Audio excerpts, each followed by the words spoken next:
Hoje eu vou entrevistar o deputado Marcos Pereira, presidente nacional do Partido Republicanos. Nós estamos aqui na Câmara Federal, na liderança do Partido Republicanos. Presidente, como é que foi a tua chegada na Câmara dos Deputados? Olha, foi uma experiência interessante. Eu fui eleito deputado federal em outubro de 2018 para o meu primeiro mandato e tomamos posse dia 1º de fevereiro de 2019, como toda essa bancada dessa legislatura. Eu já era presidente do partido há alguns anos, mas não tinha exercido o cargo de deputado. O único cargo público, aliás, que eu exerci antes de deputado foi o de ministro da Indústria e Comércio Exterior do Brasil. Verifiquei que, como presidente de partido, seria importante e era necessário um mandato para dar mais legitimidade às ações políticas aqui no Congresso Nacional. E por isso, então, me decidi candidatar em 2018 e foi assim que nós chegamos aqui. Como é que é candidatar e ser eleito? Porque a gente vê aí as campanhas aguerridas, né? Como é que o senhor buscou o voto? Como é que veio esse voto para o senhor ser eleito de primeira vez? Olha, eu já tinha, obviamente, um trabalho político partidário. Eu já era presidente do partido por 8 anos e tinha sido ministro, como eu falei, de Indústria e Comércio Exterior do Brasil. Portanto, eu já vinha fazendo uma preparação para me candidatar. A decisão de candidatar mesmo ela aconteceu em fevereiro de 2018, até muito em cima da eleição, já que a eleição foi em outubro. Mas eu já vinha fazendo uma preparação, no seguinte sentido: se eu decidir me candidatar, então eu acho que já tem uma base formada. Se não for me candidatar, então a gente tentaria, obviamente, passar essa base para algum outro membro do partido. Foi vitoriosa, vamos dizer assim, né? Porque estamos aqui. Agora, quando o senhor foi ministro do MIDIC, né, que a gente chama, né, do Ministério do Desenvolvimento, Indústria e Comércio, o senhor fez um trabalho diferenciado, né? O senhor veio da iniciativa privada para a pública e fez uma revolução dentro daquele ministério. O senhor pode dar uma pincelada da Claro, sua gestão? com muito prazer. Eu fui convidado pelo presidente Michel Temer, então logo aconteceu o afastamento da ex-presidente Dilma. No dia que o presidente Temer tomou posse como presidente interino ainda, eu também tomei posse como ministro. Foi um desafio para mim, porque eu não tinha tido essa experiência de serviço público, de servidor público, mas entramos no ministério, de certa forma, vamos dizer assim, com uma certa desconfiança do setor, da indústria, pelo fato de eu ser advogado, eu não sou da área do ramo da indústria, não sou empresário industrial, mas fizemos um bom trabalho, porque eu implementei ali um tripé de trabalho: pragmatismo, celeridade e proatividade. Eu disse isso para os secretários na primeira reunião. Eu quero de vocês pragmatismo, proatividade e celeridade nas tomadas de decisões e nas agendas que têm que ser feitas. E por isso saí do Ministério 2 anos depois para me dedicar à candidatura de deputado com uma aprovação bastante significativa, tanto que hoje ainda há um clamor aí de alguns do setor para que eu pudesse voltar a ser ministro dessa pasta se um dia, eventualmente, o governo federal viesse a recriá-la. E qual a pasta, ou outra pasta, né? Porque o Republicano hoje ele é a base de sustentação do governo. Eu queria falar um pouquinho sobre o Republicanos, porque o Republicanos é um partido diferente. Não que ele queira ser diferente, mas ele é diferente dos demais, porque ele congrega, além de líderes como o senhor, o deputado Kleber Verde e diversos outros parlamentares, não vou citar os nomes todos, que são muitos, mas eles congregam líderes religiosos, que além de exercer a sua função política, exercem também a função de orar por esta nação. Como é que o senhor vê essa ótica do Partido Republicano? Claro, eu acho que é importante deixar claro que isso acontece, existem algumas pessoas do partido que são religiosas, eu mesmo sou público, conhecido de todos, mas não são todos do partido, e a gente procura separar muito bem as questões político-partidárias das questões religiosas. Claro. É óbvio que nós não tratamos de religião dentro do partido, até em respeito àqueles que não são religiosos. É um partido político plural como outro qualquer. mas tem sim uma parcela significativa da bancada, que inclusive é membro, ou são membros, melhor dizendo, da chamada bancada evangélica. E é importante, falando aí dessa questão de orar pelo Brasil, toda oração que se puder fazer, ela é bem-vinda, seja para quem for, seja para um país, seja para uma cidade, seja para os governantes. A própria Bíblia, né, o texto sagrado, fala que nós temos que orar pelas autoridades. Então isso também é função de todo cristão, muito mais ainda dos políticos que são cristãos. Presidente, o motivo da nossa entrevista é que nós estamos fazendo um documentário para contar a história dos 60 anos da criação de Brasília. Os nossos telespectadores do YouTube, nosso canal já vai para mais de 1 milhão de visualizações, já conhecem o trabalho, mas eu queria que o senhor fizesse uma relação, porque o parlamentar, quando ele assume o mandato, ele passa a quase que viver em Brasília. Qual a diferença entre Brasília e São Paulo, entre Brasília, o senhor que conhece todos os estados brasileiros, qual é essa diferença? Para que quem está assistindo possa entender um pouco sobre a capital do Brasil. Brasília é um lugar diferente, realmente. Brasília é um lugar que congrega e recebe pessoas do Brasil inteiro.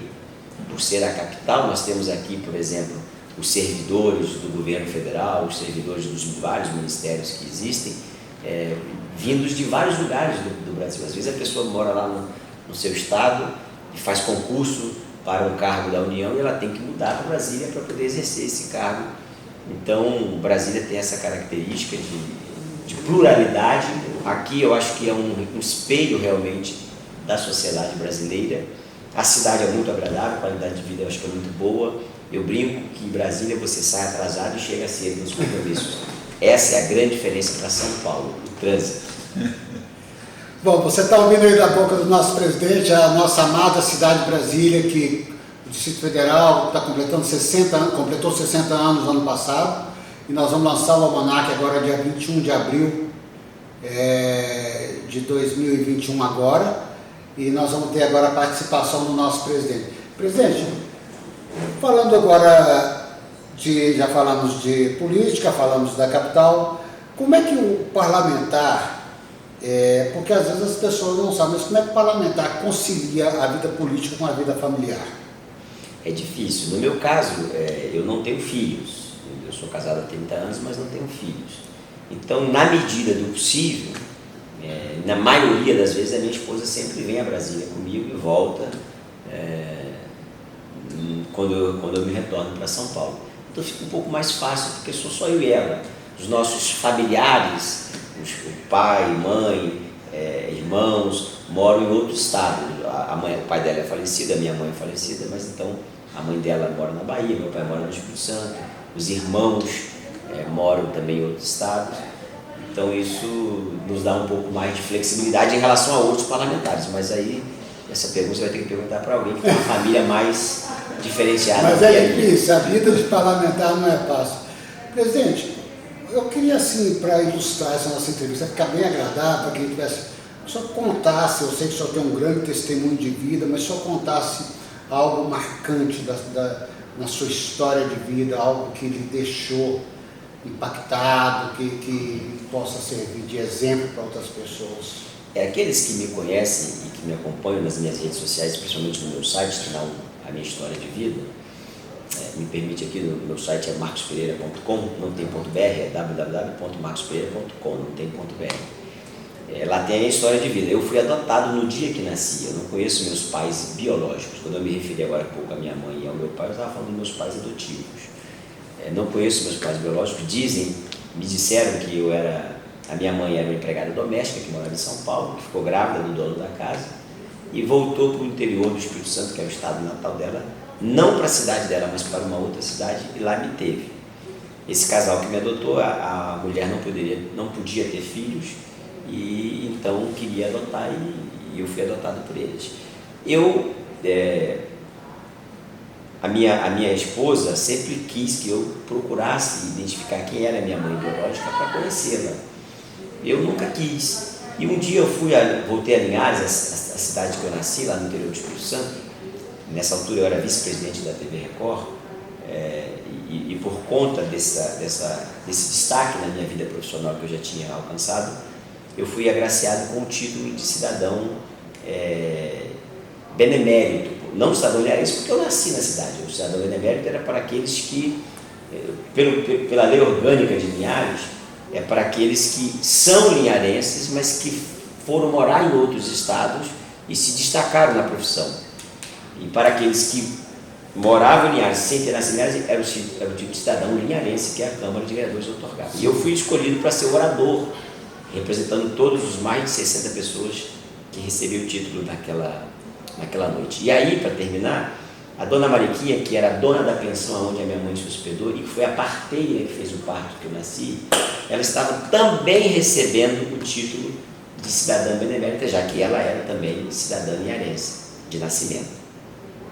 E ela me contou, olha, eu a reencontrei depois de muitos anos, ela me disse, ela, eu, meu pai na mesa, minha tia e minha esposa, ela falou, olha, sua mãe quando te entregou para ele, para a mulher dele, para a ex-mulher dele, né, que faleceu, ela chorava muito, compulsivamente, ela não queria fazer isso, mas ela não tinha outra alternativa.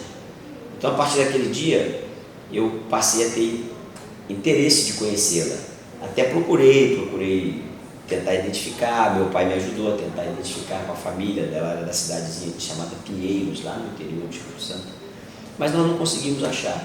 Isso foi algo que, assim, para mim foi interessante, foi libertador, vamos dizer assim, porque no fundo, depois refletindo, eu achava que tinha lá no fundinho uma certa mágoa, né, de ter sido talvez entregue, não ter sido criado por ela, de não conhecê-la. Mas como ela explicou isso, então eu acho que houve um perdão e houve essa tentativa, infelizmente frustrada. Isso marcou muito, porque naquele dia, quando eu contei a minha história de vida, e por que eu estava recebendo o título, chamei a dona Mariquinha à frente, chamei o meu pai à frente, naquela plateia nós tínhamos desembargadores recebendo o título, desembargadores que já tinham sido juízes em Linhares e já estavam sendo promovidos no Tribunal de Justiça do Espírito Santo, já estavam em Vitória, e não eram cidadão linharense, estavam sendo agraciados como cidadão linharense. Nós tínhamos delegado de polícia que tinham trabalhado na cidade, nós tínhamos juízes, promotores, pessoas de relevância da sociedade, e eu vi ali uma comoção geral na plateia e alguns até chorando por essa história. Então isso seria um dia que marcou bastante. Tem outros, mas eu acho que podemos ficar com isso. Eu vindo aqui do lado, aqui, me perdoa. Me desculpem, realmente é muito comovente a história. Presidente, jornalista não pode chorar, não. Presidente, o Brasil está caminhando diferente. Com a eleição do novo presidente da Câmara, do novo presidente do Senado, um novo cenário se avizinha. Uma nova história. Parece que o Brasil realmente vai começar a ser governado pelo presidente Bolsonaro.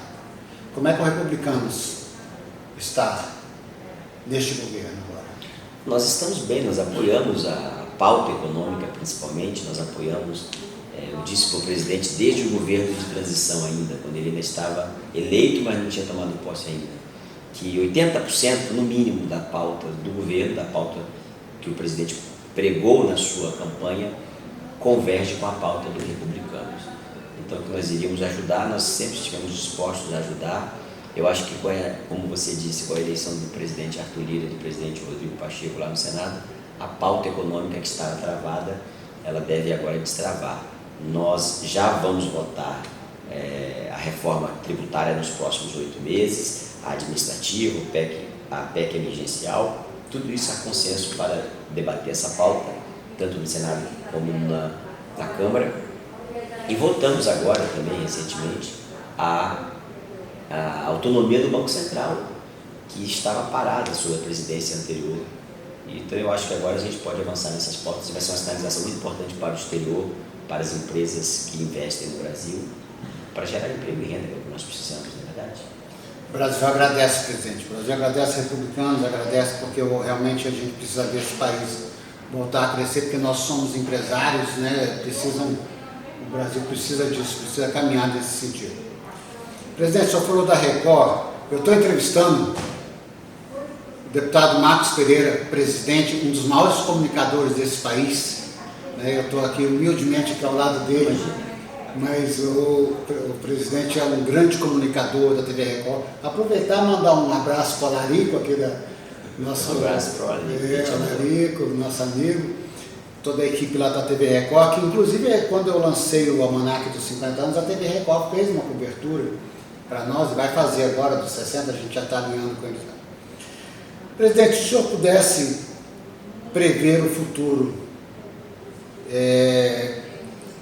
do Brasil agora, o senhor já deu um pequeno panorama do que vai acontecer, mas o que o senhor diria para os telespectadores que vão assistir, que daqui a um ano vão ver essa entrevista?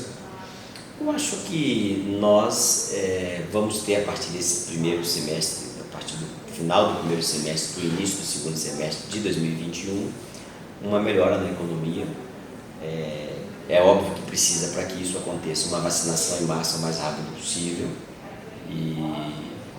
mas já há sinais de que com essas medidas que nós vamos tomar, de que a economia deve retomar, sobretudo com essas aprovações que eu mencionei agora há pouco.